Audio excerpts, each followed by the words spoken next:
আজকে কিন্তু একসাথে কয়েক পদের রান্না করে ফেলেছি গাইস। সেই সাথে কিন্তু কিচেনে আরও অনেক ঝামেলা ছিল, অনেক কাজ ছিল, সবগুলা করেছি। আজকে কিন্তু আপনাদের সাথে সব কিছু শেয়ার করব গাইস। আসসালামু আলাইকুম এভরিওয়ান, কেমন আছেন সবাই? আশা করি সবাই ভালো আছেন, আমিও আলহামদুলিল্লাহ ভালো আছি। কথা বলতে বলতে কিন্তু রান্নাগুলো কমপ্লিট করে ফেলছি গাইস।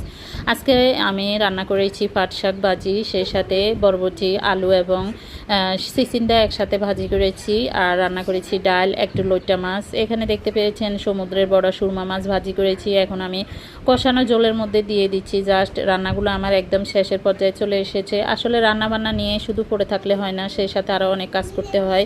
আর সারাদিন এত এত কাজ করার পরেও শুনতে হয় সারাদিন বাসায় থেকে কি করা। যাই হোক, আমার কিন্তু রান্নাগুলো একসাথে দেখিয়ে দিলাম আপনাদেরকে।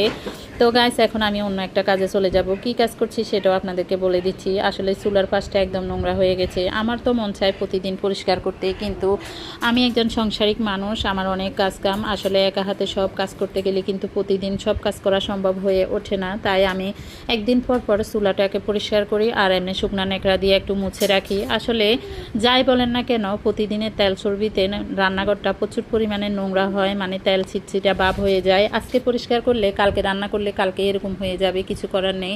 তো যাই হোক, তারপরেও আমি একদিন পর পর পরিষ্কার করি। তো এইভাবে প্রতিদিন আমি রান্না শেষে পরিষ্কার করি। অনেক আপুরা বলে রান্না করার আগে নাকি কিচেন পরিষ্কার করে। আসলে রান্না করার আগে যদি কিচেন পরিষ্কার করে, কিচেনটা তো ঠিকঠাক থাকে না। তো রান্না করার পরে এভাবে আমি একটু সুন্দর করে পরিষ্কার করে নিই। আমার চারিপাশটা পরিষ্কার করতে করতে চুলাটাও কিন্তু ঠান্ডা হয়ে যায়। তাই আমি রান্নার পরে কিন্তু এভাবে প্রতিদিন চুলাটাকে পরিষ্কার করে রাখি। মানে প্রতিদিন হয় না, একদিন পর পর পরিষ্কার করি। তো যাই হোক, কথা বলতে বলতে আমার কাজ একদম শেষের দিকে চলে এসেছে। তো আমি আগের জায়গায় ঠিকভাবে জিনিসপত্র টুকিটাকি যেভাবে যা রাখি সেভাবে রেখে দিয়েছি গাইস। তো আজকের ভিডিওটি আপনাদের কাছে কেমন লেগেছে তা অবশ্যই কমেন্টে জানাবেন। আর যদি ভিডিওটি ভালো লাগে অবশ্যই শেয়ার করে পাশে থাকবেন, পেজটি ফলো করবেন।